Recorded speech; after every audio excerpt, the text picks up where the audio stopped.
good to be back. It's been a year since I've been here, and it's just zoomed by. So, yeah, my goal today is to share with you some of the fundamentals of esoteric astrology, which is a little bit different than traditional astrology in a couple of ways. Fundamentally, esoteric astrology is much more related to, or is useful to, people that have actually had an awakening, to people that have an awakening to their higher promptings. Traditional astrology is very good when it comes to understanding the personality dimension of life. But once a person has come to that time in life or that particular incarnation where there's a deeper something being felt, a higher kind of love being felt, a recognition of a kind of selfless, almost Christ-like love being felt. That's called the awakening. It's a big, big point in the evolutionary journey of the human soul over the vastness of time. And once that awakening occurs in one life or another, life is never the same. And it's at that point where we begin to see the usefulness of esoteric astrology. Because esoteric astrology has got a fundamental couple of goals. One is, in a certain sense, it's designed to help us understand how does the soul want to pattern the nature of consciousness in the life, and also how may the lower self get in the way and what can be done about it. So the premise behind this whole philosophy, or I should say the astrology portion of this philosophy, is that a person has recognized their own duality. They've recognized that higher and lower, and this particular type of astrology is trying to cater to the higher, the soul, and help you understand how to transform the lower, the personality, so that it becomes the rightful servant to the higher. And that's the goal. The soul is who you truly are, and ultimately your personality, its destiny is to just be the outer garment. Its destiny is to be the instrument through which the soul tries to interface in the world, and in the process of interfacing, make an uplifting contribution to something beyond yourself.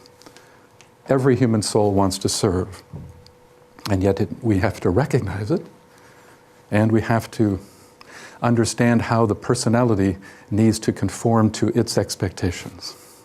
So the goal tonight is kind of twofold. I'm going to do a PowerPoint with you today, and the first few slides are just going to be showing you a couple of major distinctions between esoteric astrology and traditional astrology.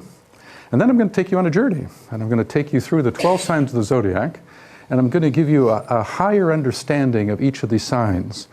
And hopefully, for those of you who feel life is really a spiritual journey, hopefully you'll get some insights into your own journey itself. That's my goal. Sound okay? Okay, so let's begin. Esoteric astrology versus personal or traditional. So esoteric astrology focuses on the purpose of the soul and its struggle to transform the personality. But personal astrology focuses on the personality development and its expression. Okay? Next. Because the soul is found on the abstract plane of mind, an esoteric astrologer will interpret a chart abstractly.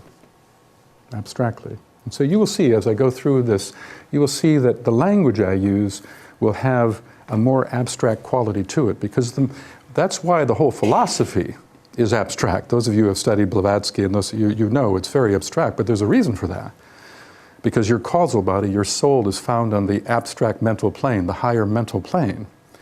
And so the more we exercise and develop our abstract consciousness, the more you're in the neighborhood of the soul.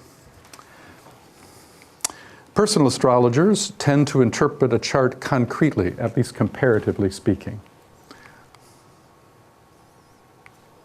In esoteric astrology, the rising sign holds the clue to the soul's incarnational intention.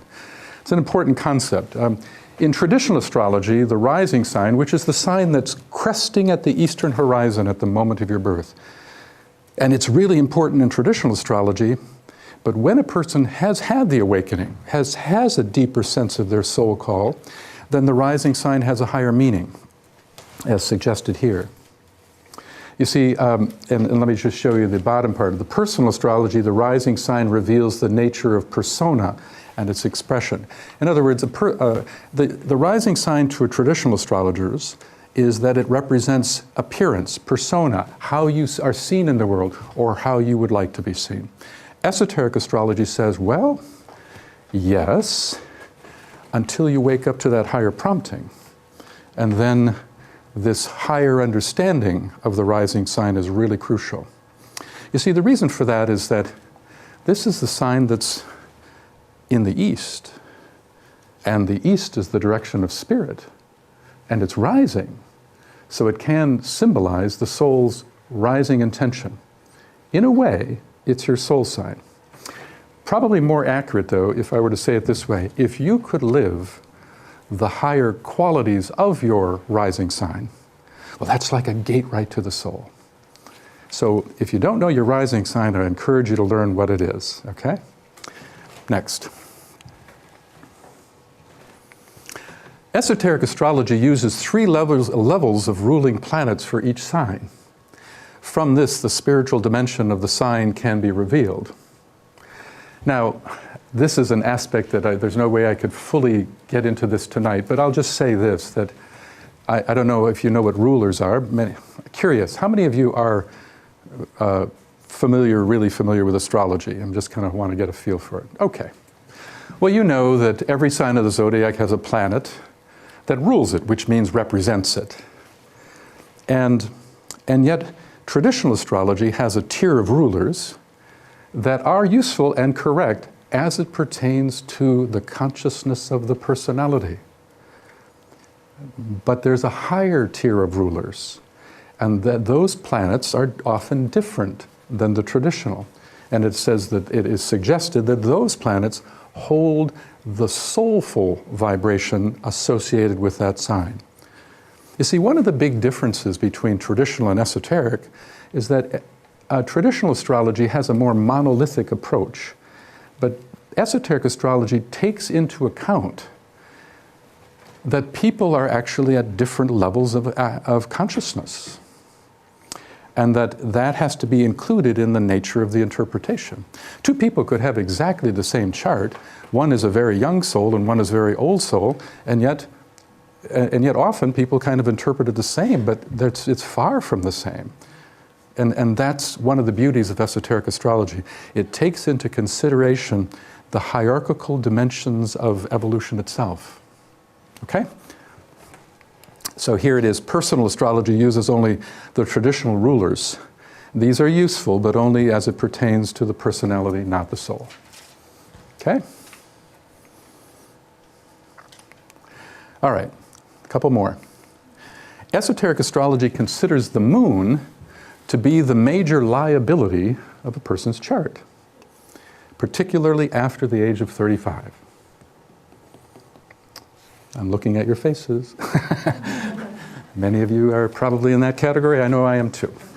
Whereas traditional astrology, personal astrology, considers the moon as the symbol of a person's emotional tendencies and instinctual patterns. And that's true, it is.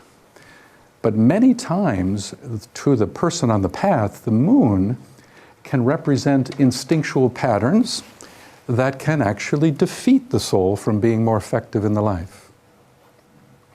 It's because it's as if the soul, because it's representing instinctual consciousness, the soul can have difficulty getting a grip on it. So one of the great challenges of evolution is to handle the problem of the moon in your chart. And the general rule of thumb is, for wherever the moon is found, is that whatever sign it's in, and assuming you're on the path, it either means that there's going to be too much of that energy woven into the instinctual dimension of consciousness, or the opposite, not enough of it. Or the third possibility, it's unstable. Sometimes too much, sometimes not enough, so it swings back and forth. Okay? Okay. All right, so we're going to start with Aries. Now, as I go through these, I'm going to show you the deep meaning of Aries, the deeper meaning of Aries, and then or the signs, and then I'm going to give you a sacred mantra for each of the signs of the zodiac. So when you think of Aries, let me go back for a minute. When you think of Aries, the typical way we think of that sign is that it's a powerful sign. It's a sign that has a lot of fire in it. It's the kind of the warrior on the march. Mars is the traditional ruler. Mars is the lord or god of war, right? And all of that's true. But when we look at it from a deeper perspective, Aries is one of the first ray signs. Now, I don't know if you folks know what the 7 rays are, but of each of the 7 rays, every ray finds expression through 3 signs of the zodiac. And in the case of the first ray, which is called the ray of will and power, one of the signs that it finds its access point is indeed Aries. And Aries is this: the will to initiate the archetypes of God on behalf of humanity's betterment. You see, Aries is a sign that when it's affecting the life of a disciple, oh, I better define my words here. When I use the word disciple, I don't mean it in the traditional way. I don't mean it in the sense of, oh, follow that guru and that sort of thing. No. What I mean is to be a disciple of your own soul. To be a disciple of your own higher promptings, that's discipleship. I mean, there's also larger understandings of discipleship. You know, it is said that the greatest master you could ever follow is often the one least followed. And that's your own higher consciousness, the soul within you, okay? So when you hear me use the word disciple, that's what I mean, okay? Aries sees and Aries tries to shape into human consciousness the ability to sense the new paradigms emerging on humanity's horizon and to be a voice in support of those new and emerging paradigms. So it's a futuristic sign. It's a pioneering sign.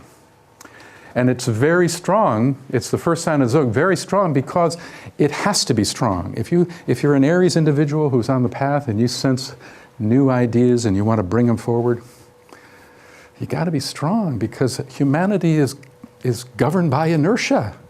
And if you're going to initiate the new, it takes a lot of power to move something into the field of inertia. So that's why Aries is so strong, normally, unless other things in the chart compromise that. So as I go through these 12, please understand I'm talking about them in their kind of pure sense.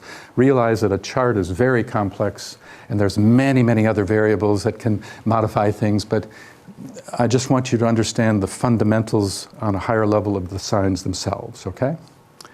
Now, as I said, every sign of the zodiac has a sacred mantra that I'm going to share with you. Now, this is a sentence in English, and it's said to be the soul speaking in this sign. And I'm going to show it to you here, but I always like to preface this, the Aries one, that Aries is so strong that, let's put it this way, I'm glad you're sitting, okay? So here's the soul speaking in Aries. I come forth, and from the plane of mind, I rule. I come forth, and from the plane of mind, I rule. But let me explain that, because if you can misinterpret this very easy. I'm going to embellish it for clarity. I, my higher consciousness, I, the best in me, I, the soul itself, come forth. And from the power of my mind, I rule my creative expression. That's what Aries is really about. It has nothing to do with ruling people. It's an insistence on doing what you must do to bring forth the new idea without distraction. But it requires that you understand how to use your mind right, because Mars is the traditional ruler, and Mars is passion. Mars is the energy that rules the solar plexus. And before you're on the path and you're in Aries, Mars is the fuel that you use to bring forth the new. And by the way, a couple years ago, I learned something really interesting about rams. I mean, the real animal. Did you know that in real life they're nearly blind? I thought, well, that's telling. Blind charging forward without right sight, without right thought. And so a negative side of Aries is sort of unnecessary disruptions in the process. Well, until you start to live from its higher nature, because its higher ruler is not Mars. Its higher ruler is Mercury. And Mercury is the messenger of the gods. In Greek mythology, Mercury is Hermes. And so it's the power of thought itself that you want to use to move something forward. Instead of using your astrality, your emotions, to fuel the expression, you use the very power inherent in the new idea itself as your motivating force for getting something in the world. Okay, I'm gonna... I just realized that because this PowerPoint is being played on a different system, this is supposed to be the glyph for the sign, but apparently the computer that we're using here doesn't have the font for that. So I apologize for the cue here. I just noticed it now. So disregard these symbols because obviously it's not going to pick it up correctly. Okay, let's go to Taurus. I'm curious, any Taurians in here? Okay. All right. Well, you know, when you think of Taurus, you usually think of, you know, groundedness. It's an earth sign. There's a sense of stability. There's a sense of dependability, loyalty, sometimes stubbornness, okay. But kind of a persevering steadiness. But here's the higher meaning of Taurus. The desire to reveal the light of divinity hidden within form. You see, in the ancient literature, Taurus has been called the sign of the light bringer, friends, the light bringer. But it's not light in the way you think. It has everything to do spiritually with building as a function of revelation. You know, many artists come out of Taurus. Taurus is a fourth ray sign, and the fourth ray, one of the attributes of the fourth ray is beauty. That's why Taurus, even in traditional astrology, Taurus rules gardens.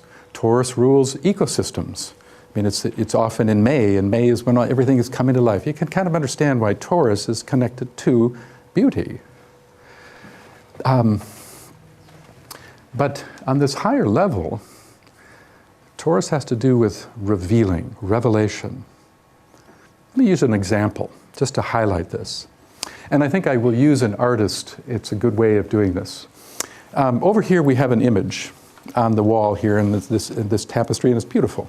Now, when you look at a visual image like this, everything you see, all of the shapes, all the colors, the lines, all of that is just a bunch of forms, just a bunch of forms. But when forms are rightly related to each other, something comes out of that painting or that tapestry that we call beauty. See, beauty is actually something that arises through the right relationship of form. It's in relating things where beauty comes forward. And that's the underlying principle of Taurus. It has to do with construction to reveal.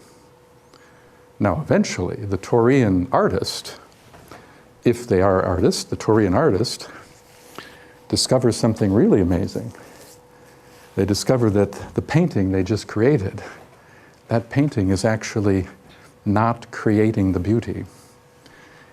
Instead, they realize that the beauty pre-exists the painting, and that the assembly of form is actually just to reveal that which already is. It's already there. It's intuited. And it's not just artists. I'll give you an example. A good friend of mine, he lives in, he's very Taurian, clearly on the path. He's a double Taurian, actually. And he doesn't have an artistic bone in his body. I think a stick man would be challenging for him, to be honest with you. Actually, it'd be challenging for me, too. But he's a man that he works in this company in LA, and he's supervising a group of people in a department, and he's always asking himself, he's watching the flow of the work in the environment, and he's always asking himself, what if we were to simplify this task, and maybe eliminate this, and maybe merge these tasks, we could make it all more efficient. It's the same thing. Because when we talk about Taurus and the assembly of form, don't confine your thinking to just physical form. how you do something is a form. And in his case, he arranges procedures within a company, and from that, the light of efficiency is revealed to others. Or it's the teacher who wants to convey ideas to a student and has to use forms, called words, to deliver that. And if the construction of that language is done poorly, it falls on deaf ears.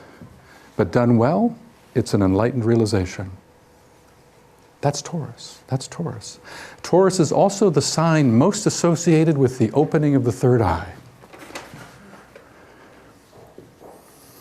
You've heard the expression, hitting the bull's eye, have you not? We think that's an archery term, but it's actually much older. It's a reference to the bull in the sky. If you look at the old paintings of the bull in the Middle Ages, it was always a single eye, either a single eye or a profile, but there's this long history of the eye of the bull, the eye of vision, the eye of God. Taurus is really about a deeper way of looking. In fact, the mantram for it addresses this very thing. Let's take a look. The soul says this, I see, and when the eye is opened, all is illumined. Here, I see. Okay? You folks following me okay? You tracking all of this? Yes. Okay? All right, do we have any Gemini people in here? What is the ruler of Taurus? The traditional ruler, of course, is Venus, right? The esoteric ruler, it's going to surprise you, Vulcan. Vulcan. Remember, live long and prosper? Vulcan was said to be the blacksmith of the gods in mythology. And Vulcan in esoteric astrology is actually believed to exist. It is said to be within the orbit of Mercury, within 8 degrees of the sun, either way. But in etheric substance, it hasn't made the dense physical level yet. And Vulcan would take in mythology, Vulcan would take raw matter and with power and fire and strength, shape it into something luminous and useful. Form that reveals. Same idea. Okay? All right. Gemini people again? Okay. Some of you go like this. What does that mean? Okay. All right. So when you think of Gemini, of course, you think of often they talk about two sides of the personality, right? Two sides of the personality. But you see, when you wake up in Gemini, it's not two sides of the personality anymore. That's not the duality. It shifts from two parts of the personality to the soul and the personality. There's a red, you might say it verticalizes. Before you're on the path, yeah, I got two sides of my personality, but then it shifts, and now it's the higher self and the lower self. And Gemini is also associated with communications. You and I are doing a Gemini thing right now. This camera is also Gemini. The internet's Gemini. But when you're on the path and waking up, it's all about vertical communications. It's about the communications between the soul and the personality. That's actually the higher understanding of Gemini. Let me show you. The relating of the pairs of opposites and the building of the Antakarana. Now, some of you may know what Antakarana is, but let me explain. Antakarana is a Sanskrit word, and it's said to be the communication bridge that is between the soul and the personality. And yet this bridge does not exist naturally. It has to be built. And it's built when three things are woven into the fabric of your life. One, heartfelt service to humanity, a real Christ-like commitment to love and serve. Two, study, building your higher mind. And three, meditation. Those are called the three pillars. And why this is so important is because we are told in the ancient literature that Gemini rules the construction of the Antakarana.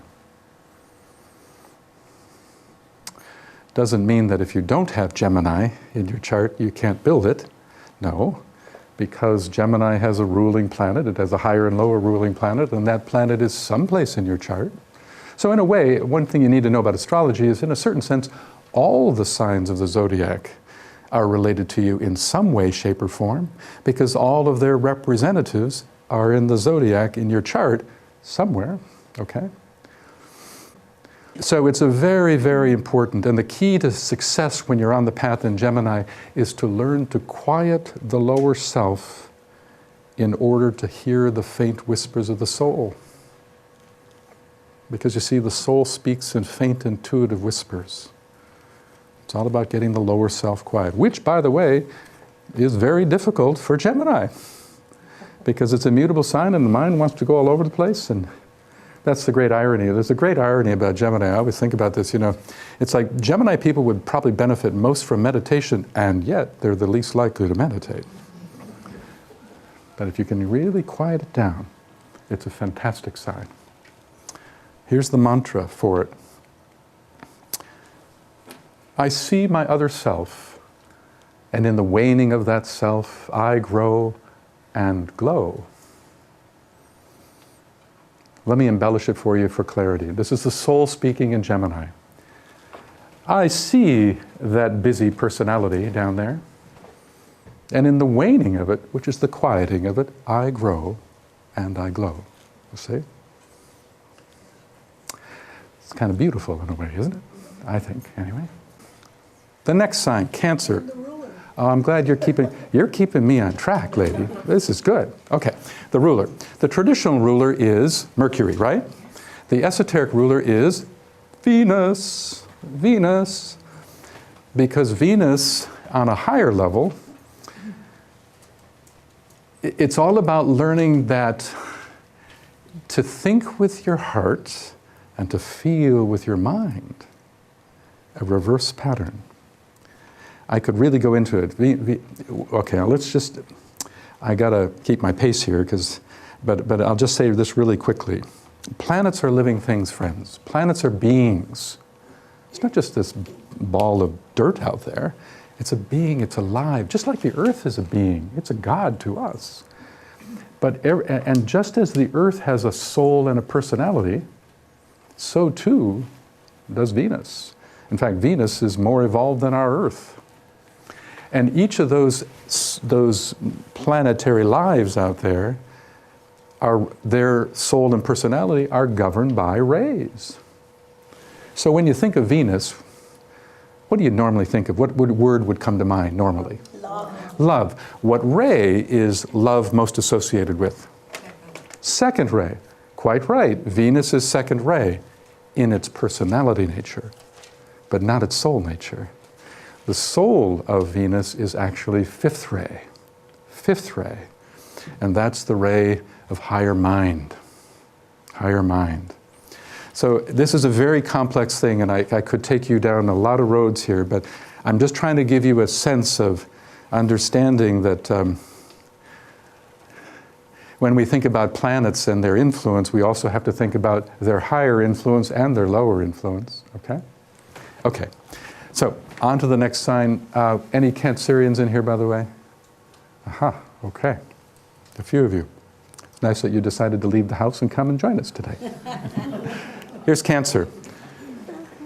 Building the foundations of life through the warmth of nurturing love.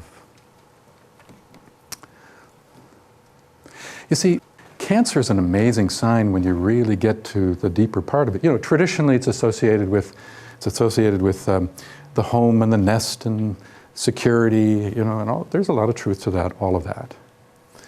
But let me just say that, to start, is that Cancer is one of the most Christ-filled signs of the zodiac. Personally, I would put Cancer and Pisces as the most Christ-filled. Although the Christ principle manifests differently between those two signs. And in Cancer, that Christ principle, it manifests as nurturing, wise, supportive love. And again, I'm talking about it in its purity without all of the other things that add or flavor and differences and stuff. So in its own right, It's that way. And when you're on the path, one of the big things in cancer that you have to understand is that if cancer is about the home, well then, what you really discover is you got to redefine what the home is. And the big message for cancer is this: the home, in the truest sense, is not the four walls you live in. Instead, it's important for the Cancerian to see the entirety of his or her life as if it were their home, the wholeness of the life. And that every department of the life, career, friendships, relationships, interests, all of those are like larger rooms in this larger home that is the disciple's life. And always the big question in cancer is how well lit are those rooms? Or are any of the light bulbs getting a bit dim? Because cancer, in a spiritual sense, without any other influence, cancer is a diffuse sign. It's not a goal-oriented sign. It's a sign that says, be the best you can be in every situation. Make the best of you radiate through every window of every one of those larger rooms of life, you see. It's an amazing sign when you rise to the occasion. And one of the key words is the word foundation. You see, signs of the zodiac, there's so much that we can say, but one of them is they often represent certain spiritual principles. And Cancer, one of the main spiritual principles that it conveys is the so-called principle of foundations. I mean, if you think about it, if it's the sign of the mother, well, mother's pretty foundational to life. If it's the sign of the home, well, home is pretty foundational to life. So on a deeper level, it's the nature of foundation. So a Cancerian disciple is somebody who should see their service to humanity, to see it as a role to play, as a foundation upon which others can thrive and grow, because your loving wisdom is a foundation to them. You see? Let me show you the mantra. I build a lighted house, and therein dwell. I build a lighted house, and therein dwell. And that's the house of one's life. Okay? So much more I could say, but I can't. Got to keep my pace. Let's go to the next sign.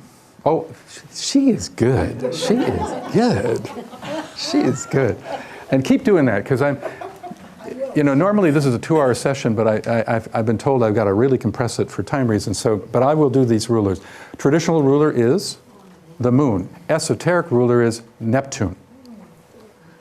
Neptune. And Neptune, in the highest sense, Neptune is the Christ.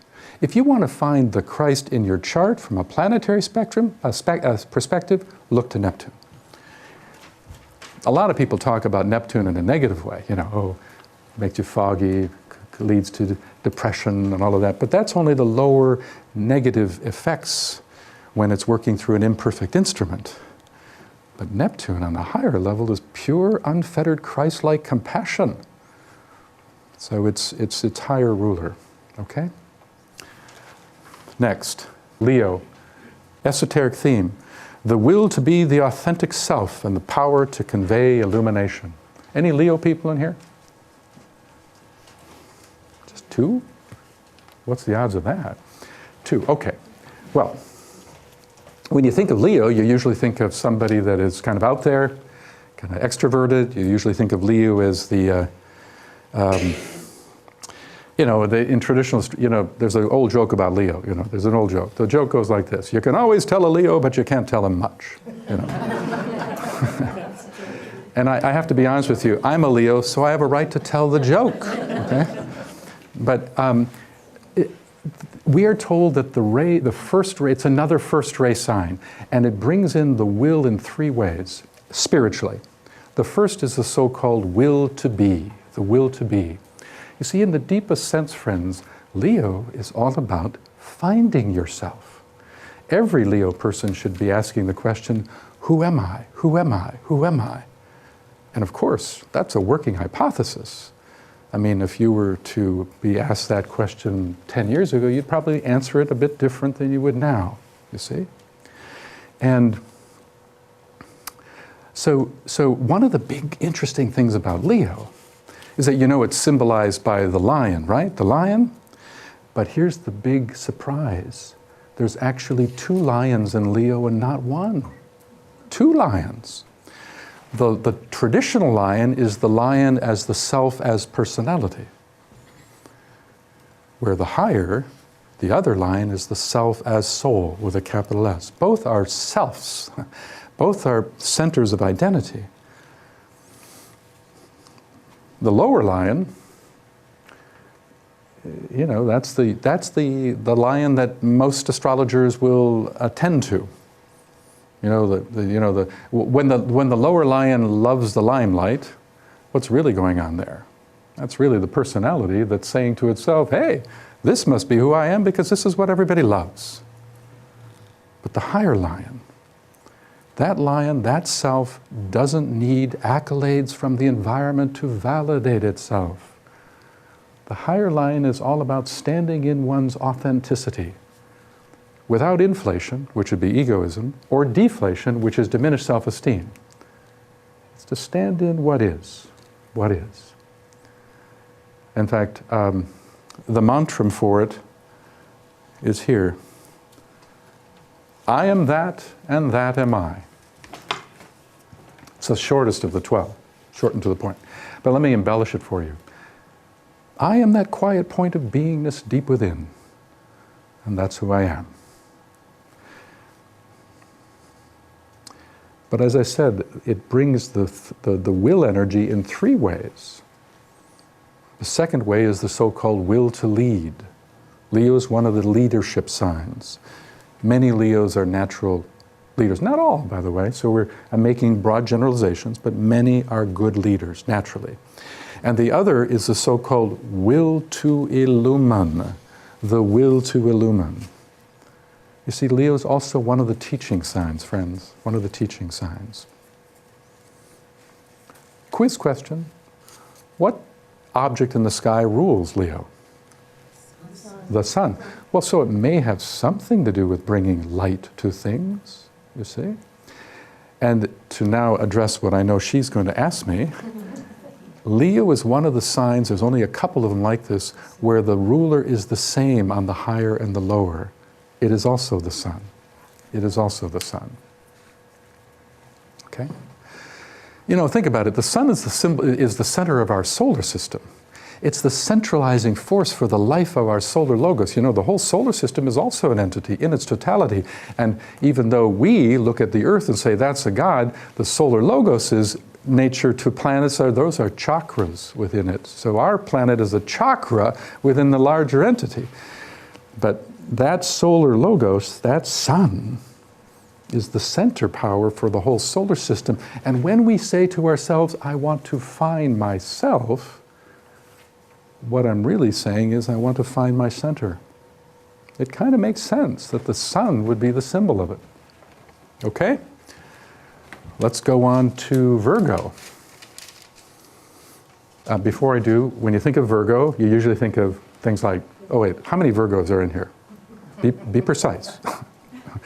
Okay, we got a few Virgos. So usually Virgos associated with meticulous detail, attention to detail, crossing the T's, dotting the I's, hard work before play, sometimes perfectionistic tendencies. All right? Well, there's truth to all of that to some extent. But here's the higher meaning of it, and then I'm going to explain it. This one's kind of harder to explain, but here it is. The gestation of the Christ principle within the womb of substance. Let me explain. In this philosophy, it's understood that who you really are is the soul. That's your real self. And that your soul, or I should say an aspect of your soul, is incarnate into 3 layers of intelligent substance. The physical dimension, the emotional dimension, and the mental dimension. Now, the consciousness of those 3 layers is what we call personality. Some people might call it ego. Okay? Now, when you're born in Virgo, or you have it as your rising sign, It's important to see your whole personality as if it were a womb, and that the soul, which is the Christ in you, is in gestation within that womb. And the more that womb can be well tended to, cared for, and purified, the more likely the soul can birth itself through that form in service to humanity's upliftment. You see, so Virgo in the deep spiritual sense is the great sign of purification. It has everything to do with purifying the form dimension of life so that a higher and wiser part of you is more effectively can be expressed through that form. You with me still? I mean, even the word Virgo comes from the root word virgin, to be pure, to be pure. Here's the mantra for it. This one, by the way, is the most poetic of the 12. I am the mother and the child. I, God, I matter, am. This one's going to take some explanation. And you know, when I work with this, I always find that the one thing about talking about Virgo is that I have to take you to Cosmos for a minute to get you to get this, okay? So bear with me as I take you to the big picture. One of the most amazing and important concepts in the esoteric philosophy and theosophy is that in the ultimate sense, there's only one thing, one existence, one beingness. Some people call it God, other people call it Brahma, other people call it universal intelligence. Often we might call it Parabrahman, or often simply the one life. Now in the esoteric philosophy, there's a view that's quite different than the Abrahamic theologies of Christianity, Islam, and Judaism when it comes to the question of the creator and that which is created. The general bias of the Western theologies is that there's a God out there and there's creation, so it's God and creation. But in esotericism, that's not the way it's understood. It's not understood as God and creation, it's understood as God as creation. God as creation. And God as creation is a whole different paradigm for understanding you and your relationship to the greater life. You see, you're a ray, you're a beam of light from that one life. And in a way, the whole path is to realize and prove it that you are the divinity you seek. You are the divinity you seek. So that's a context now for me to explain this mantra, okay? Now as that one life incarnates the one becoming the many, we are given to understand that it first becomes the two before it becomes the many. And you could, to make it simple, one side is the cosmic father and the other is the cosmic mother. In Hinduism, the cosmic father is called Purusha, and the cosmic mother is called Mula Prakriti. But what's so interesting is that it is believed that those two streams each carry different attributes of the one life. So for instance, the cosmic father holds the deep sense of purpose and will of the one life, while the cosmic mother holds the vibration of the innate intelligence, the knowingness of the one life. I kind of have a joke sometimes when I do a whole workshop on cosmology. The joke is, you know, the cosmic father, the cosmic father knows what to do but doesn't know how to do it. The cosmic mother knows how to do it but doesn't know what to do. Okay. And when we talk about the mother, that cosmic mother is interesting because all the planes of consciousness are her. All of them. Every plane of consciousness is made up of intelligent substance, and the inherent intelligence in that substance is her. If I cut my hand, it heals itself.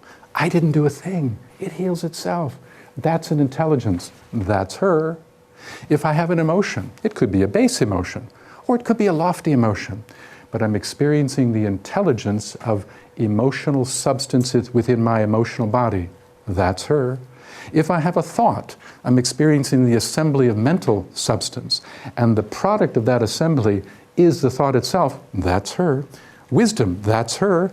Intuition, that's her. That's how pervasive the Cosmic Mother is. Okay, now, back to the mantra. So, I am the mother and the child. The Virgo individual, it's really important that they have this sense of reverence for their form nature, mental, emotional, and physical. The very thing that is the personality is made up of three types of intelligence: the physical, the emotional, mental. And there's a kind of honoring and reverence to it, recognizing that in its essence, it too is sacred, and it's part of the Cosmic Mother.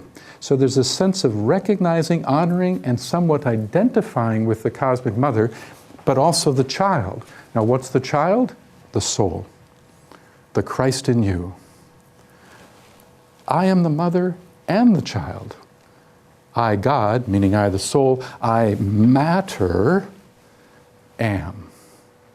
So Virgo has everything to do with honoring the sacredness of your own duality, the sacredness of your form nature, mental, emotional, and physical, and the sacredness of that higher part of you that wants to find expression through that form. And through the purification of the one, the other can come forth unencumbered in service to human betterment. That's Virgo. Probably a little deeper than you read in the newspaper, I suspect. And from a service perspective, it means that the Virgo individual should see themselves as an agent of good form, to try to support good form that supports more sacredness of life coming through that form. In other people, for instance, not just yourself. It's not surprising that Virgo, even mainstream, is the sign most associated with the healing profession. All healing, whether it's mainstream medicine or alternative, is Virgo. I mean, think about it. What does a doctor want to do? They want to help you get the form right so that you can more joyously live and express through that form. Okay. Libra. Rulers. Mercury is a traditional ruler. And believe it or not, the moon is the esoteric ruler. And I'm a little cautious here because I will just say this, that it is said that the moon is veiling another planet, and that's Vulcan again. Vulcan again. So we saw Vulcan as a sacred influence in Taurus, which had to do with creating good form in order to reveal something. Now we see Vulcan again working through a higher level of the moon to create good form in support of purification. Okay? Okay. Any Librans in here? Kind of curious. Okay, just a couple. Okay. So when you think of Libra, you usually think of, balance, harmony. It's been connected to justice and partnership, by the way. It's the great sign of relationship. But on a higher level, let's look at it. The harmonization of duality through the establishment of right relationship. You see, so often when we talk about relationship in a Libra context, we're often thinking about it as interpersonal. But actually, that's just a small part of it. You see, Libra is all about the principle of relationship. And the principle of relationship is a much bigger thing than just interpersonal relationship. Because you see, the Libran individual on the path should be looking out at their lives and saying, what is the right relationship that I should have with everything I interface with? What is the right relationship with my career?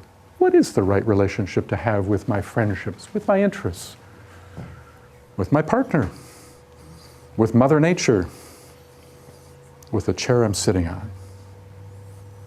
Think about it. Everything is a relational question from a certain point of view. There's you, the perceiver, and there's that which you perceive. And Libra is an energetic influence, a living influence in cosmos, in the zodiac, that tries to help an individual perceive right fit.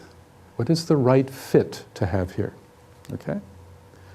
And now there's two levels of it too that I always like to share. There's that part of it, and then there's another part that has to do with right relationship within oneself. So for instance, what is the right relationship between the masculine and feminine energies? What is the right relationship between happiness and sadness? Between the mind and the heart? Between action and inaction? Between the soul and the personality? These are deep, profound, important questions about human consciousness itself. So Libra has a lot to do with both the question of right relationship externally and right relationship internally. Okay? And here's its mantra. I choose the way that leads between the two great lines of force. You see, Libra is the scales, and the middle of the scales is the fulcrum point.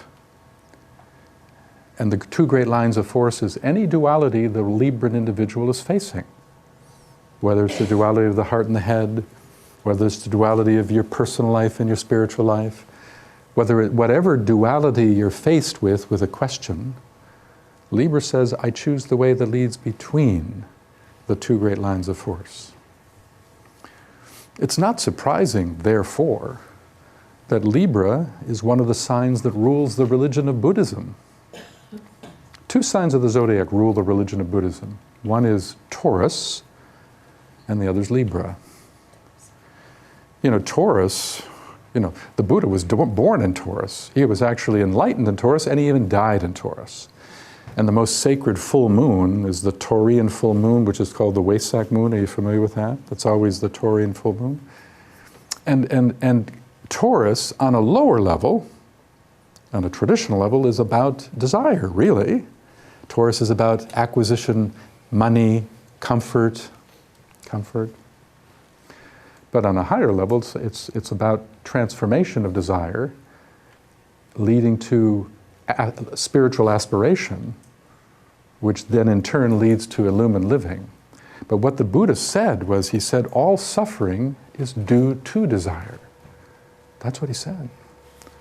And then he said, the solution to all suffering in the world and the way to enlightenment is to, quote, walk the noble middle path. You've heard this, the noble middle path. Libra. I choose the way that leads between the two great lines of force, you see? You can see the connection.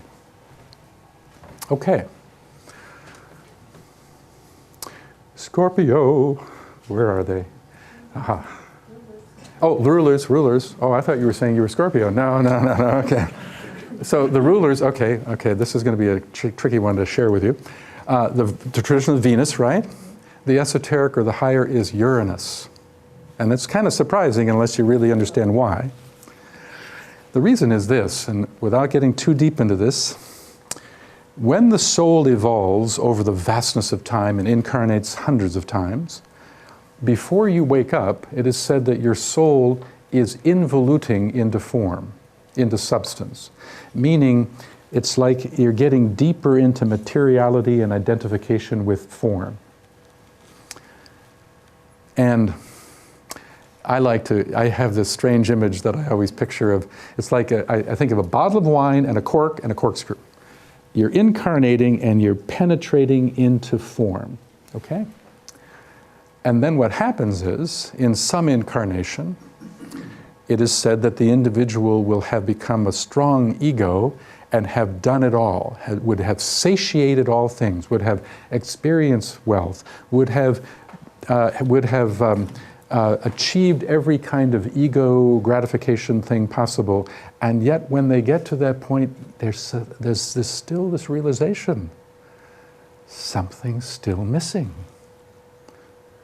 And what happens is often that person will begin to realize that there's a whole inner dimension of life, a whole inner universe to explore, and they begin to awaken more to a spiritual life. and they begin to do what is called in the ancient literature the reversal of the wheel. And they begin to incarnate in the other direction, because you're going clockwise before you wake up. You're going counterclockwise through the zodiac over many, many incarnations when you're on the path. It's like the corkscrew is coming back out the way it came in, okay? And that turning point is Libra. And Uranus is the planet that creates radical reorientation. Many of you know this, right? So in that light, it makes a lot of sense that Uranus would be the higher ruler of it. Okay? Look, if you're Libran, that doesn't mean that this is the incarnation you're reversing the wheel. You may have done it several incarnations ago, but you will revisit Libra, we all do, many times. But if it is the time of your incarnational journey where you are reversing the wheel, you're going to have Libra really strong in the chart. Okay? Okay. All right. Scorpio. Scorpio, Scorpio. All right, here's Scorpio and the higher sense. Discipleship that is demonstrated through the transformation of the shadow. Scorpio, friends, is called, in the ancient literature, it's called the sign of the test. The sign of the test. But it's also called the sign of discipleship, because it's in Scorpio where the disciple has to prove his or her fitness to serve the greater life. Because in the spiritual community out there, talk is cheap. Talk is cheap. You got to prove yourself. You got to do the hard work and you got to prove yourself. Every one of us. And what I'm about to share with you is so important to all of you. Because even though Scorpio is the sign of the test, because it's the sign of the test, it's also called the sign of discipleship. That's another title for it. And everybody who's on the path, everybody who's awakened to their own duality, everybody who's striving to lift themselves to that higher note realizes that they have to do the hard work of transforming the lower to do it. Every one of you, if you're spiritually oriented, you're being ruled by Scorpio from a certain perspective. Now, if you're on the path and you have it strong in the chart, it's an accented theme. But if it's really about all of us, okay? So the natural question, though, is, what's the nature of the test? Now, life is testing, but look, that's going to be true with anybody. Everybody has tests of life. The real test is to see how willing you are to look deep inside yourself to find the thing you hope you won't find but must. In other words, the search for the shadow deep within. The search for the shadow. And redemption of the shadow. That's why Scorpio is the sign most associated with psychology. It rules the whole department of psychology. Because in a way, that's what a therapist does, a psychotherapist. They're looking deep. I used to be a psychology teacher many years ago at a university in California. And we used to talk about, with students back in those days, this is a long time ago, but we used to talk about the old analogy of the onion, What's behind that layer? What's behind that? What's behind that? But when you're on the path and you're Scorpion, it means you should be the therapist and the client at the same time. You see? Pulling back your own layers. What's going on? And I'd like to quickly share with you a very meaningful story that may help you understand this. This is a story that it goes back about probably about 2,500 years ago, maybe 3,000 years ago. And it's a story in Greek mythology having to do with Hercules. Hercules. Now, in Greek mythology, Hercules was a hero figure. And there's this ancient story about Hercules had to go through 12 tests to prove himself. But one of those tests, what we realize is that when we really look at that journey of these 12 tests, we realize it's actually a metaphor for the journey of the soul around the 12 signs of the zodiac. Amazing. And it's beautiful. And what I do, I want to share with you the Scorpio labor, okay? Now, the way that labor goes is this. Hercules, he symbolizes the striving disciple, so that's all of us, you and me. You're the striving disciple. He's approached by the presiding one. Now, the presiding one is just a reference to the inner master. And he's been told to go out into this land where there's this horrible dragon that lives. And this dragon has 9 heads, and each head breathes fire. And it's called the 9-headed Hydra. And he's been told to go find it and slay it. Okay? Well, that dragon is a metaphor for the shadow inside. And every head of that dragon is said to be a facet of the shadow. Maybe one head is pride. Maybe another envy. Maybe another fear. And I always am a little bit confused about this because I always think, how did they get 9? I don't know. Sometimes I wonder if 900 is more accurate for most of us. But okay, we'll go with the 9. So off he goes with courage to find this dragon, which is introspection, looking inside. And the story goes, at first he can't find it. He's looking everywhere, he cannot find it. And then he starts to smell something putrid.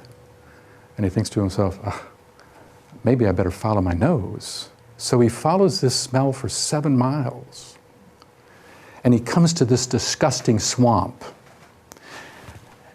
And he thinks to himself, I'll bet that dragon lives around here.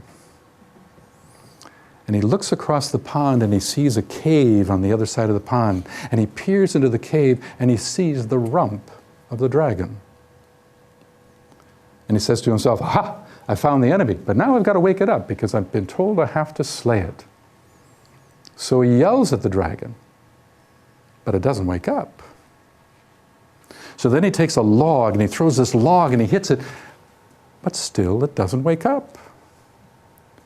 And then he takes a boulder, this is Hercules, he can do that, and he throws this boulder and hits it. And still it doesn't wake up. So he begins to think, this is a threat? This is a problem? Nonsense. Maybe it's just some silly fable from long ago. I'm out of here, I'm leaving. But then he remembers that the presiding one gave him a special weapon. Maybe he should use that first. And it was a bow with a quiver of arrows. So he loads up one of the arrows, aims and fires and hits the dragon, and boom, it wakes up and it's furious and it pivots right around. And if the dragon could speak, it would say, who dare disturb my sleep? So I've got to stop right there for a moment because that is such a critical part of the story.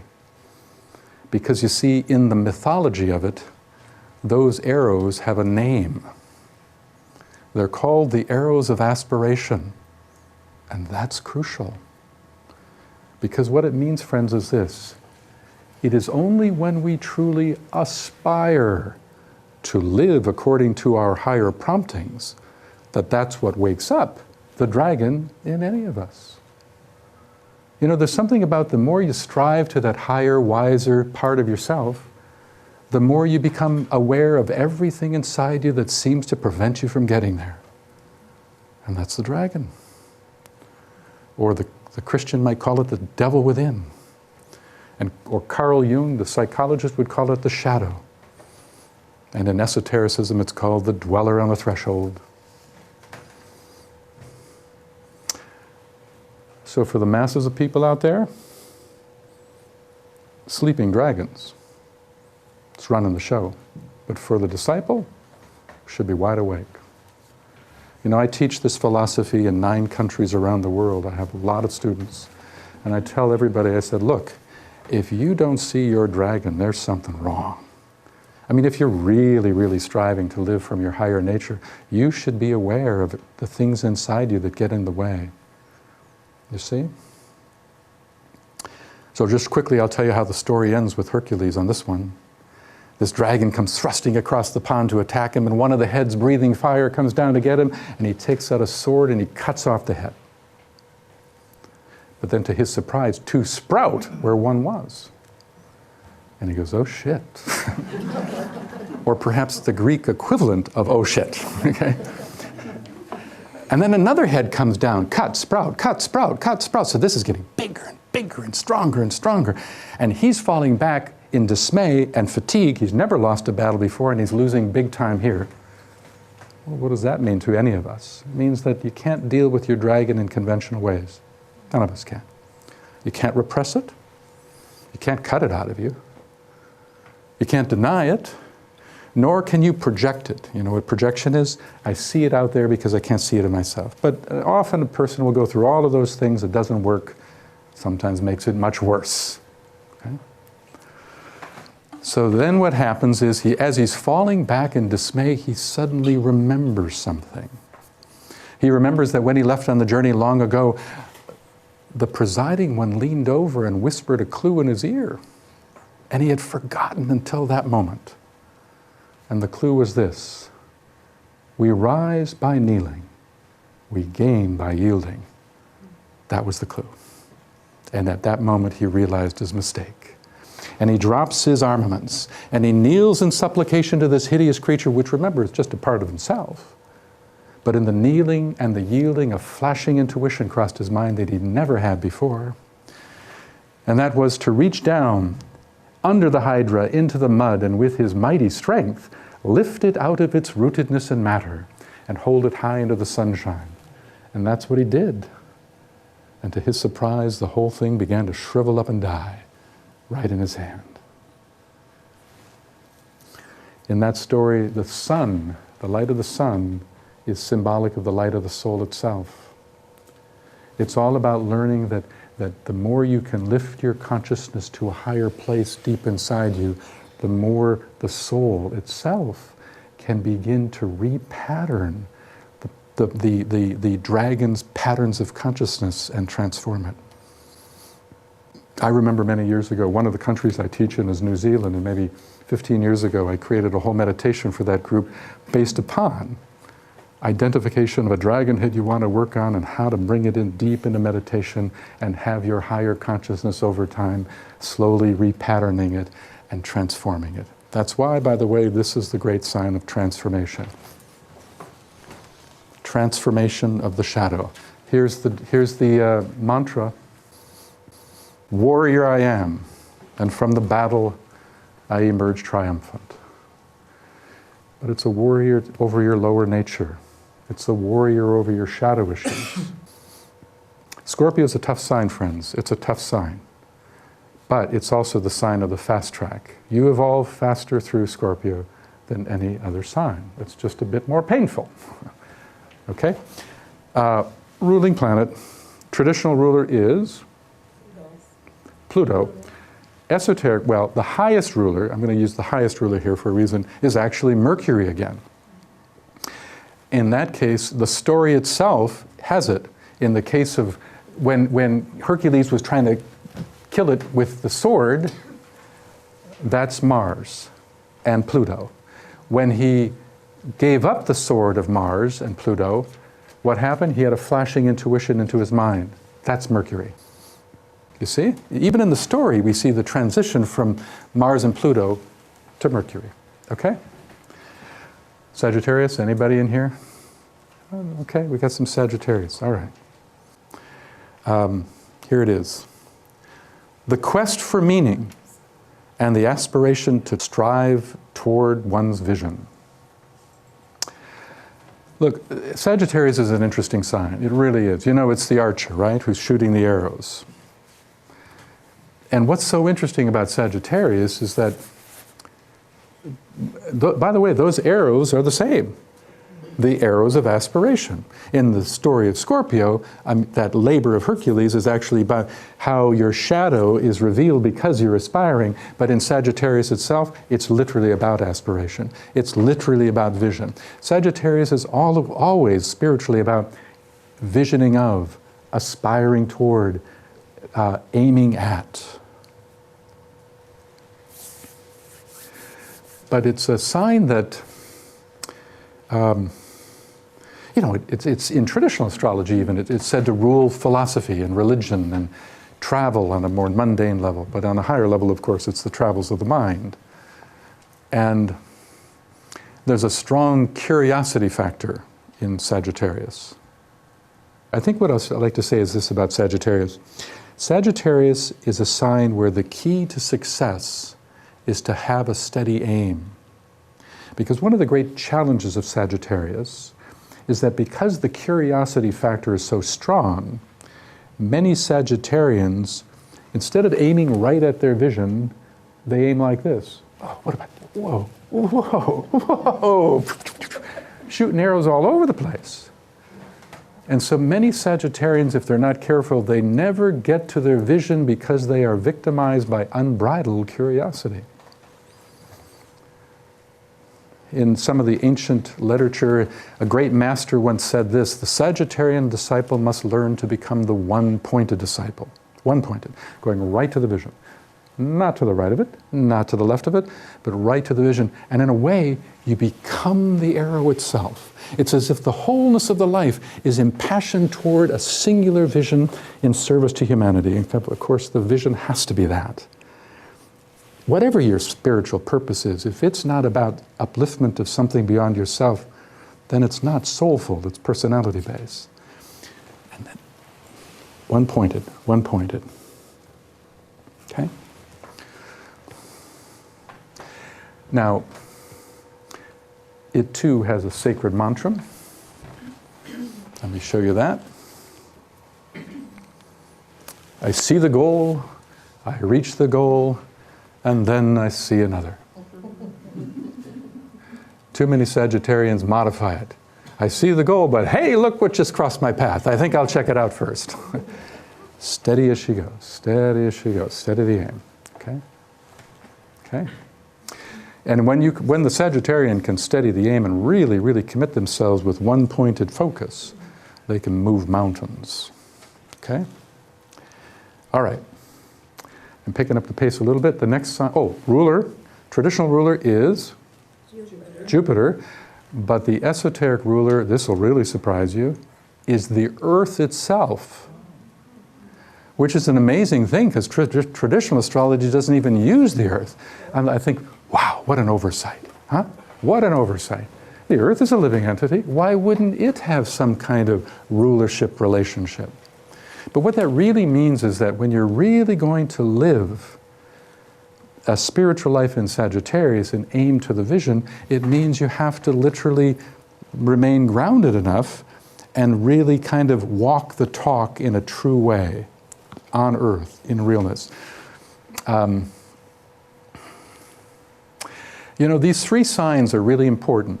The three in a row: Scorpio, Sagittarius, Capricorn. Scorpio is called the valley experience, where you have to go into the desert and deal with the shadow. That is said that you rise up out of the valley and you hit the plains, and the plains is Scorpio. Is Sagittarius, is Sagittarius. And you have to walk straight toward the vision. Not like this, but right like that arrow. That's why, by the way, Sagittarius is said to be the astrological energy that rules the path. It rules the path. And take you right to the mountain, and that becomes the mount of initiation, actually. So you got the valley, the plains, and the mountain. Those three together are just crucial in your understanding of your journey. And you'll get clarity more when I talk about Capricorn in a moment. So that's the ruler of it, okay? Okay. Everybody still with me? I know it's kind of deep, but hang in there, hang in there. So where are the Capricornians in here? Okay. So, you know, the thing about Capricorn is that it gets a bad rap out there, really. I mean, really. Usually people think about Capricorn and go, oh, those greedy businessmen, you know, those filled with ambition, oh, you know. But you know, Capricorn, the symbol is the mountain and the goat climbing the mountain. And the mountain itself is one of the most important symbols in that, because you see, the mountain symbolizes hierarchies. Hierarchies. And that's why in traditional astrology it is said that Capricorn rules all hierarchical structures of power within society. It rules the business world because it's hierarchical. It rules government because it's hierarchical. It rules the military because it's hierarchical. But its assumption, or the attitude, is that, you know, it results in a lot of personality, ego-driven stuff. It's called the sign of ambition. And indeed, the mountain in Capricorn it's been sometimes called the Mount of Ambition. But here's the big secret, friends, that traditional astrology doesn't know. There's actually 2 mountains in Capricorn, not 1. And the other mountain is the mountain that is you attend to if you're on the path in Capricorn. And that mountain, the climbing of it has a different set of rules. And it's called the Mount of Spirit. It's also called the Mount of Consciousness. All of us, in a way, are climbing an inner mountain. We're trying to lift ourselves to a higher, wiser perch, where we have a broader, more wise, more inclusive view. We're climbing an inner mountain. The evolution, when we say we raise our consciousness, we might be saying we're lifting our consciousness to a higher place on this mountain. And very quickly, I'd like to give you a quick kind of analogy of how to understand it from the climbing of a real mountain. This inner mountain is the high point. The top of that inner mountain represents the high point of consciousness that a person could reach and hold. And so kind of keep that in mind. And I'm just going to very briefly share with you the idea of climbing a mountain and something to think about, realizing I'm using it as a metaphor for the inner mountain. So for instance, one of the big lessons the Capricornian disciple learns is this, that when you climb a real mountain, and I realize I'm in Illinois, there doesn't seem to be many. Okay. I'm from Oregon, there's a bunch of them, but not here apparently. Okay, so when you climb a real mountain, the lower levels of the mountain is where it's easiest. It's where it's not as steep. That's where the meadows are. That's where the babbling brooks are, and the butterflies. But then later it gets steeper. So one of the big lessons you learn in Capricorn is you discover that the beginning of the spiritual path is the easiest, but then it gets tougher as you go. Saturn is the traditional ruler, and it's the esoteric ruler, so we got that handled. It's one of those signs that it's both, okay? Another lesson you learn in Capricorn is this, that Capricorn, to really succeed spiritually, it's important that you realize that a short step in the correct direction of your evolution is wiser than a big step that might be slightly off course. Capricorn is a slow, methodical, step-by-step process. A goat is a sure-footed animal, and so must be the disciple in Capricorn. And there's wisdom behind it. You know, sometimes when you climb a real mountain, sometimes you climb up into a fog bank, and now you can't even see where you're going. That's kind of like the past sometimes, you know? Sometimes you really think I know my purpose, this is my purpose, and then other times you say, well, geez, I thought I knew, but now it's not clear, I'm not sure. And what if there's a switchback right in front of me? There's this idea that slow, cautious movement. Capricorn people, more than any other type, but this is actually true for everybody in the path, it's in the last third of the life where the disciple should make his or her finest contribution in terms of human betterment. Even though the world says you're in your prime in your 30s and 40s, that's only from a personality point of view. From the soul's point of view, it's the last third of the life. And that's very true with Capricorn, and it's generally true with anybody on the path. Now, on the Mount of Capricorn, when a person begins the transition, if they're serious about their development, so we're talking about a serious, disciplined, it's a disciplined approach. When you have that person, they're getting close to entering the last third of the life. In astrology, we mark that as the transition, the second Saturn return. Usually it's right around 58 to 60-ish, right in there. Okay. You move into part 3 of a 3-part act. And it is a way of understanding it is on the Mount of Capricorn, at that point there's what is called the plateau. And the plateau is a pause point. And 2 things happen on the plateau. First, there's a looking back and a recollection of the things the hard work that it's been to develop yourself and get here. But there's also a looking up and a recognizing that the top of the mountain is so close, it's almost as if you could touch it, meaning you feel so close to coming into the fullness of your higher consciousness. And so the top of the mountain it seems like you're almost there, but a stark revelation happens at that point. Because you realize that though now the climb and the development is going to be the shortest, it will also be the steepest. So a very difficult decision is made on the plateau on the Mount of Capricorn. You realize that the only way you can continue the journey upward from here is that you have to drop the excess dross of life, whatever's weighing you down. And people have a lot of different kinds of dross. Some people have relationship dross, some people have financial dross, some people have obligatory dross, whatever it is. In the ancient literature, we're told that the Capricornian disciple, to make it to the very top, he or she must free themselves from the binds that limit the life. And if they do, if that goat continues to climb and really does get to the top, we're told in mythology that that goat is transformed into a unicorn. And the symbolism is beautiful. 2 horns. One horn is said to be the horn of the soul, the other is the horn of the personality, and now they're fused as one horn of loving will thrusted to heaven. The triumphant unicorn at the top of the Mount of Capricorn. And in mythology, a unicorn was said to be a symbol of perfection, a symbol of spiritual enlightenment, a symbol of Christ consciousness. And in a way, when we're talking about getting to the top of the mountain, you're kind of fully coming into your soul nature.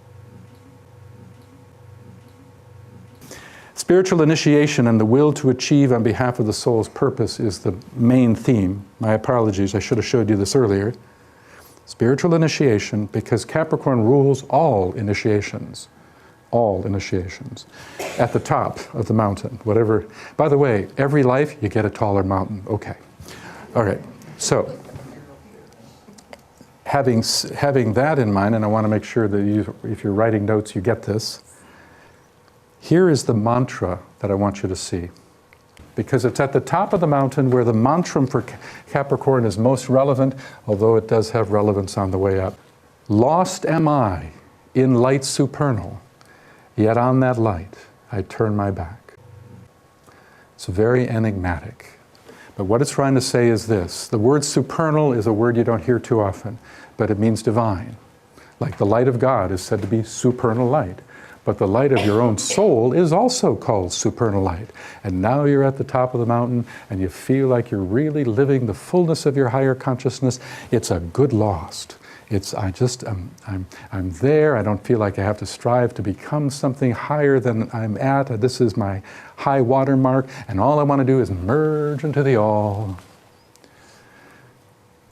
But then something interesting happens. We're told that the disciple, while lost in light supernal, starts to hear something.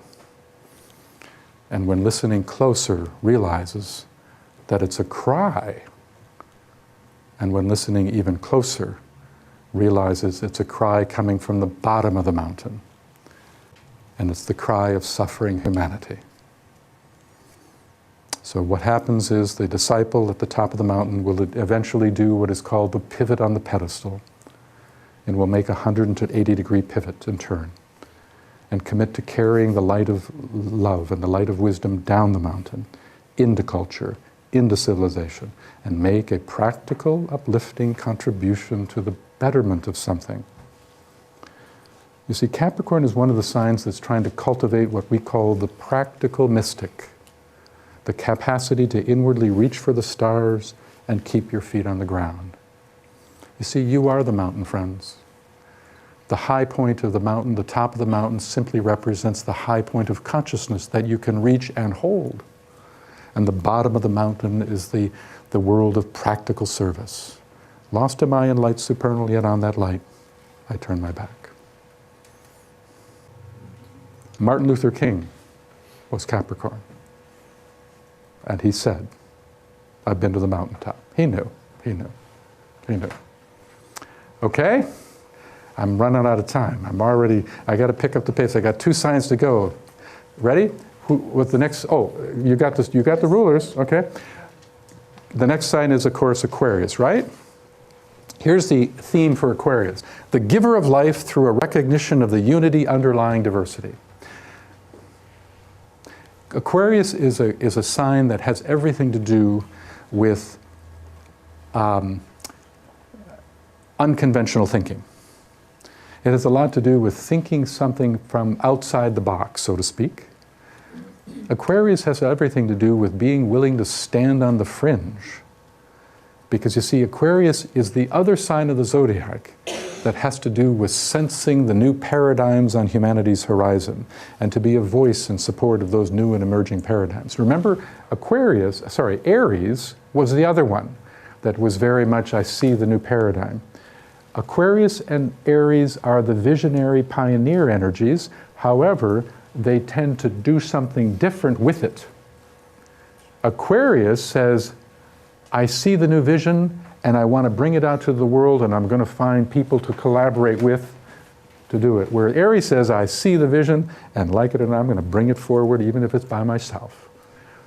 Both of them are powerful and both of them, but one's more group-oriented and one says, I'm going to do this by myself if I have to. Aquarius is also the sign that helps condition your consciousness with a capacity to see the oneness of all things, the oneness of humanity. But it does it by recognizing that underlying that unity is diversity. In other words, Aquarius is amazing. It basically helps you see humanity's oneness through diversity. The other signs can help you see oneness, but it's often through sameness, not Aquarius, it's through differentness. So it's a very, very progressive sign, and it's the sign of the future. And all of us, in a certain sense, are very much trying to live Aquarian lives. We're not fully into the age of Aquarius. We're in a big overlap period. It's about 200 years. We won't be fully in Aquarius without any Pisces at all till the year 2117. So we're in the big conflict. We have two signs of the zodiac that are overlapping and shaping the collective consciousness of humanity, which is one of the underlying reasons why there's such a crisis in the world today and great polarizations. There's a few other reasons, but I can't get into it right now. Let's not go down that road. Okay. Here's the mantra. Water of life am I, poured forth for thirsty men. Water of life am I. It's not waters of emotion. The water bearer, he's not bearing water as an emotion. It's called the waters of life. Aquarius is a great life-giving sign. It's also the sign of universality. It is the hope of the future because where humanity is right now, we're trying to figure out as a humanity how to be one. That's what's struggling now. The big crisis in the world, underlying it all, is the struggle to figure out how do we live as one. And because of the complexities of society today, we could only do that through an honoring of diversity. How else could it be done? And here, the very sign that represents it is meeting us at the same time that that's what we need. And that's not an accident. That's the synchronization between the cosmos and the evolution of the planet and the Earth. So just realize that this is important for all of us, Okay, I gotta pick up the pace, one more sign to go. The traditional ruler is Uranus, and the esoteric ruler is Jupiter. Jupiter. Thank goodness. Wow, what a great planet to have as a spiritual ruler. Okay, Pisces. Pisces, the power to save through the demonstration of sacrificial love. Any Piscean people in here? Oh, got quite a few, okay. Well, Pisces is one of the Christ signs, as I said, very, very Christ-oriented. And usually people who are on the path, who are in Pisces, they go one of two ways. They either go the way of creativity, because it's a very creative sign, because it facilitates sensing the subtle. It facilitates the imaginative faculty. You know, that's why it's even traditionally associated with things like dreams, intuition, psychism, those sorts of things. Mystical yearning. But many people go the other way, the way of sacrificial love. Pisces is the sign that often will shape human consciousness with a sensitivity to where there's real suffering in the world, where there's a sense of hopelessness and helplessness and despair. It's a sign that it's got a couple other names. It's been called the sign that has the deepest downward reach, meaning the capacity to really, really bring love into difficult places. It can attend to the underbelly of society. It's also called the sign of the saving force. There's a bit of a rescue energy with Pisces. That's why Pisces, even in traditional astrology, rules things like social work. So Pisces is a very, very important sign. Even though we're going out of the Piscean age, the truth is the best of Pisces better be carried into the Aquarian age or we're in trouble. So Pisces is so much about bringing love into difficult places and being a transformer. Because there's a recognition that we're all one, but there's also a recognition that people are falling through the cracks because of the imperfections of human culture and civilization. And yet we're all one. We all have to move through the door of initiation together. The last weary pilgrim must come home. And this particular group of people are uniquely framing their consciousness in a way that can attend to those who are falling through the cracks. Here's the mantra. I leave the Father's home, and turning back, I save. I leave the Father's home, and turning back, I save. Really quickly, I'll just clarify what that means. You remember earlier when I talked about, I was in Virgo and I told you about the cosmic father and the cosmic mother? Remember I told you the cosmic father was all about will? Well, so is your soul. Your soul, your causal body, has it has a father energy at its core, and it has a mother energy of loving intelligence. Now, Piscean people, when they go inside themselves, they're really comfortable with finding the mother. They really sense that loving, natural, intuitive intelligence, and that's what causes them to serve. But that's also what causes them to be victimized by their own hearts. That's the downside of Pisces. Many Piscean people, you know, they always want to give a hand and everybody demands an arm. You know, it's a social worker who burns out because it's a thankless job.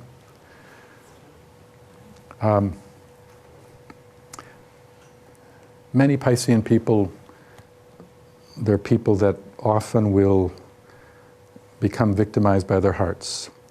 And they are people that that need to find more of the will energy in them, the will, the power, the father in them. And what I like to do is always when I meet a Piscean, when I do private one-on-one work, I always tell the Piscean, look, it's important to get into a deeper relationship with the father because you got the mother thing down. And the father is deep inside you, but you don't see it. So I always give them a clue of where to find the father deep inside. And I always say, look, if you want to find the father deep inside, he's hidden behind the mother inside. If instead of feeling that just that loving connection to Christ and love that the Piscean person is so naturally able to do, push deeper, go deeper. If you go deep enough, you will come to a point where you will feel or find a place of focused, immovable will. And that's Dad. And then from that place, outward turn. And then capture the love that's come so naturally. And move into the world of service as the saving force, but now with both the father and the mother. Because you see, the mother is fantastic for creating unity, for healing, for mending wounds, for conveying wisdom, but it's terrible when it comes to defining boundaries, knowing right direction, and saying no. It's terrible at that, because that's the role of the father energy in you. That's one of the functions of the father in each of us. Define boundaries, define right purpose and direction, and know how to say no. So in closing, I'll say this to the Piscean. It's like we're all sailboats. And love is the wind that fills the sails. But the father must control the rudder. And many Piscean people have wind-filled sails, but are rudderless. You start getting the father energy in you. You just go deeper to where there's a profound sense of will. You get acquainted to the Father, and then you carry both into the world, and you truly become a servant on behalf of the inner ashram and the work of the Christ. I took this thing later than I was supposed to. The traditional ruler is Neptune. The esoteric ruler is Pluto. In Pluto, the reason for Pluto as the esoteric ruler, you saw Pluto in the sign of Scorpio, and Pluto is called the dredger. Pluto is the planet that takes you down to find your shadow in Scorpio and helps you see it and it says, hey, you might want to take a look at this. Pluto in Pisces is the shadow of society. It's bringing up the shadow of society, the underbelly of society, in service to dealing with that shadow. Okay? You originally said there's 3 rulers. You gave us one. What do the other 2 signify? There's another tier above it that I didn't get into. It's called the hierarchical levels of rulers, and that pertains to people that have reached what we call initiate consciousness and mastership. So it has nothing to do with you and I yet. But some incarnation they will. Okay? So what happens when you have the same sign as sun sign and rising sign? Okay, well, so everybody heard the question? Okay. There's a plus and a minus to that.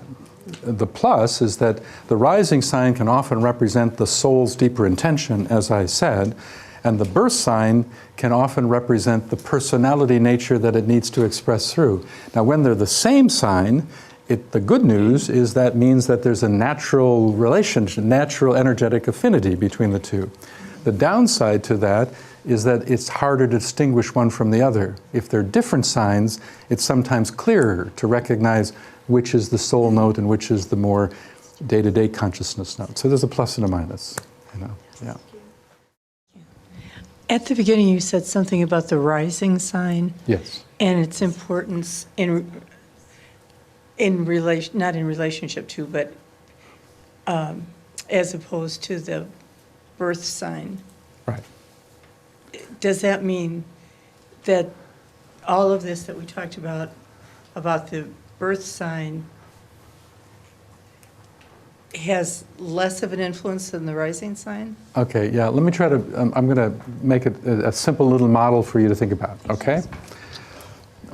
Let's say that your birth sign, I'll make this up, let's say your birth sign is Virgo, okay? Now there's day-to-day regular Virgo, the usual understanding, more personality-based Virgo, and then there's the higher Virgo I said, okay? Now let's say that your rising sign is Sagittarius, okay? And that there's this higher Sagittarian quality that I said was very connected to your soul's purpose. If you're Virgo, and your day-to-day Virgo consciousness is there, it means that to lift yourself from the lower Virgo to the higher Virgo requires that you engage the higher rising sign to facilitate that process. Get that? Okay. All right. Okay, so my ascendant is the opposite of my sun sign. Okay. And I have like 5 planets in my sun sign for Scorpio. Uh-huh. So I have pretty strong Scorpio characteristics, but I'm supposed to bring out characteristics of the opposite sign. Well, there's truth to that too. Always the opposite sign has some clues or antidotes to the problem of the sign. So yeah, in fact, Taurus would be, getting the best of Taurus helps you transform the negative aspects of Scorpio. Yeah, true. And it's true for everybody. Whatever your opposite is, there's something about it that can actually help you move forward. Yeah. Okay, and one more. Is there any merit to being born like in between signs? So you call them like born on a cusp, something like that? Merit? Yeah. Did you say any merit? Yeah. Merit. No, but that happens. It happens, and usually astrologers have different views of this. But usually, you know, if it's within 2 degrees or so, 3 degrees, that's considered cuspal, which means that even though you're technically in one sign, you're going to have quite a bit of the influence of the neighboring sign. Yeah. Okay. Okay, makes sense. Great. Yeah. We had a question online about what is reversing the wheel. So if you would Yeah. like to address that. Well, it's reversing the wheel, what I was saying, trying to say, and I was quick with it, but your soul will incarnate in a direction around the zodiac for thousands of lifetimes. It doesn't mean it's one, then the next, then the next, then the next. What it means is, energetically, there's a trend of one direction and a trend of the opposite direction. Before you're on the path, before you have your awakening, your consciousness, your soul will incarnate on the forward direction of the wheel, the clockwise direction of the wheel. And that's involuting. So, and that's all about getting deeper into matter, deeper into form, more identification with mental, emotional, and physical substance to ultimately build the ego of your personality, which is necessary before you even wake up to the soul. But then you satiate yourself at a certain point, and that's when I was talking about Libra as being the place where you can reverse the wheel, and then you start energetically moving around the other direction, not one at a time, but see it as a flow of pattern of exiting as the corkscrew pulls out of the cork. And when you're fully pulled out of the cork, actually you're given another name. You're called the Master. Enlightenment.